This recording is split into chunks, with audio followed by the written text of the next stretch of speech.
దివి నుంచి భూకి దిగి వచ్చిన దివ్యాత్మ స్వరూపులందరికీ కూడా ఆత్మ ప్రణామాలు. ముందుగా మన జగద్గురు అయిన బ్రహ్మర్షి పితామహ పత్రిజీ గారికి, అమ్మ స్వర్ణమాల మేడంకు ఆత్మ ప్రణామాలు. గురువు గారికి, గురువు గారైన సదానంద యోగీశ్వరుల వారికి ఆత్మ ప్రణామాలు.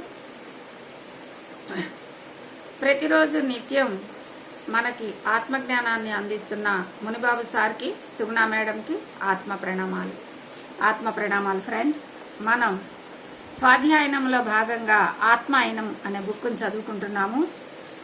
నిన్నటి స్వాధ్యాయనంలో జంతువుల నుండి మానవుడు ఎలా ఉద్భవించాడని చెప్పుకుంటూ ఉన్నాము.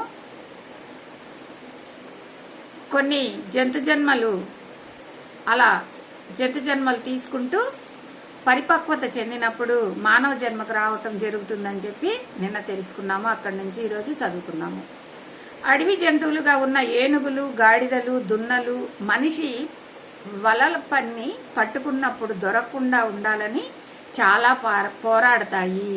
మరి పెద్ద పెద్ద ఏనుగులు, గాడిదలు, దున్నలు పెద్ద జంతువులు అన్నమాట. అవన్నీ కూడా వలపన్ని వేటగాడు అంటే మనిషి వలపన్ని వాటిని పట్టుకోవాలని, వాటిని అనేక విధాలుగా మానవుడు ఉపయోగించుకోవాలని, ఎప్పుడైతే వలపన్నుతాడో వాటి నుంచి తప్పించుకోవాలని అవి బాగా ప్రయత్నం చేస్తాయని చెప్తున్నారు.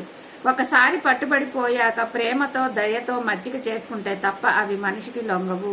మనిషిని చూడంగానే అవి శత్రువు అని గ్రహిస్తాయి. ఒకవేళ మంచిగా ప్రేమతో చూసుకోవాలనుకున్నా కూడా కొంత టైం పడుతుంది వాటికి.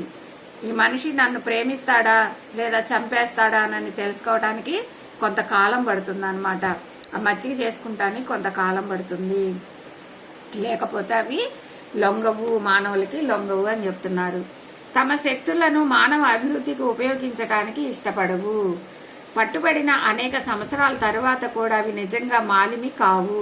కొన్ని సంవత్సరాలే పడుతుంది వాటిని మాలిమి చేసుకుంటానికి, అంటే మచ్చిక చేసుకుంటానికి అని చెప్తున్నారు. అయితే తర్వాత జన్మలు అవి మచ్చికైన వాటి కడుపున పుడతాయి. ఎవరికైతే మచ్చిక అవుతాయో వాటి కడుపున బిడ్డలుగా పుడతారనమాట వాళ్ళు. ఎప్పుడైతే మనం ఒక ఏనుగుని తెచ్చుకొని కానీ మనం పెంచుకున్నట్లయితే, అంటే దాన్ని మచ్చిక చేసుకొని దానితో స్నేహభావంతో ఉన్నట్లయితే ఇంకొక జన్మ తీసుకున్నప్పుడు అవి మన బిడ్డలుగా పుడతాయి అని చెప్తున్నారు. దాంతో గత జన్మల్లో మనుషుల పట్ల ఏర్పడిన భయం ఈ జన్మల్లో నెమ్మది నెమ్మదిగా తగ్గుతుంది. బాగా ఎదిగిన సమిష్టి ఆత్మ పశువుల జన్మలు తీసుకుంటాయి. పశువులు చలికాలంలో ఆహారం కోసం పూర్తిగా మనిషి మీద ఆధారపడతాయి. మంచు కురిసే చలికాలంలో వాటిని కొట్టాలలోనే ఉంచి మనిషే మేపవలసి వస్తుంది.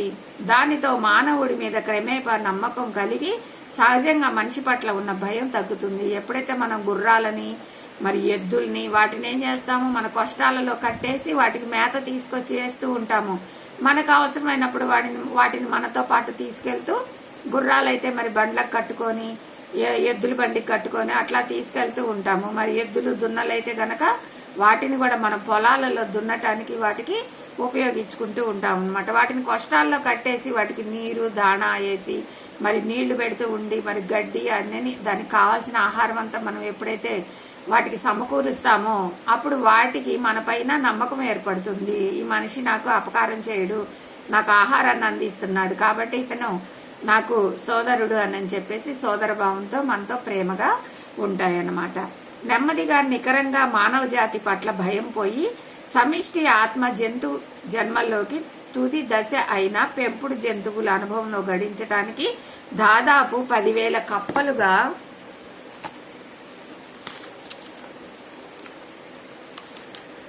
జన్మ తీసుకున్న సమిష్టి ఆత్మ రాను రాను సంఖ్య తగ్గించుకొని జంతు ప్రపంచంలోని చివరి దశకు వచ్చేటప్పటికి 2 గుర్రాలుగానో, 2 కుక్కలుగానో, 2 పిల్లులుగానో పెరుగుతాయి. అంటే మనకి సన్నిహితంగా ఉండే జంతువుల రూపం తీసుకుంటాయి అన్నమాట. ఎప్పుడు వాటికి భయం తగ్గిపోయిన తర్వాత, ఈ మానవుడి వల్ల నాకు అపకారం లేదని తెలుసుకున్న తర్వాత ఆ గుంపులు గుంపులుగా ఎలుకలు, మరి పిల్లులు అలా జన్మించిన తర్వాత, కప్పలు, ఎలుకలు లాగా జన్మించిన తర్వాత, ఆ జన్మలన్నీ అయిపోయిన తర్వాత మరి తర్వాత గుర్రాలుగాను, కుక్కలుగానో లేదా పెంపుడు పిల్లులుగానో పెరిగి మన ఇంట్లో భయం లేకుండా మనతో పాటు అవి సహజీవనం చేయడానికి ఇష్టపడతాయి.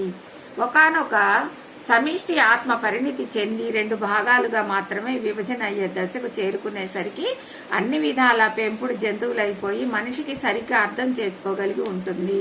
ఈ సమిష్టి ఆత్మ పరిణితి చెందినప్పుడు ఇక ఆత్మలన్నీ కూడా ఒక దగ్గరగా మానవుడికి దగ్గరగా ఉండే జంతువులు జన్మ తీసుకుంటాయి అని చెప్తున్నారు. అప్పుడు అది ఒక ఆత్మగా వ్యక్తిత్వాన్ని సంతరించుకొని మనిషి జన్మ తీసుకోవడానికి సాధ్యపడే స్థాయికి చేరుకుంటుందన్నమాట. ఎప్పుడైతే మనిషికి దగ్గరలో ఉన్న ఆ జంతుజాలంలో ఎప్పుడైతే జన్మ తీసుకుంటుందో తర్వాత జన్మలో కూడా అవి మనిషి జన్మ తీసుకునే అవకాశం ఉంటుంది. ఎందుకంటే మనిషి పట్ల వాటికి భయం పోయింది కదా. ఇక ఈ మనిషికి జన్మ అక్కడ మనిషితో పాటు మనం కూడా ఒక మనిషికి మనం జన్మించినట్లయితే మనకి ఎటువంటి అపకారం ఉండదు. మనల్ని ఇప్పుడు జంతువుగా ఉన్నప్పుడు ఎంత ప్రేమగా చూసుకుంటున్నారో తర్వాత కూడా మనల్ని అంతే ప్రేమగా బిడ్డలుగా మనల్ని ప్రేమిస్తారని చెప్పేసి నమ్మకం ఏర్పడి మనిషి జన్మ తీసుకోవడానికి అవి ఇష్టపడతాయి.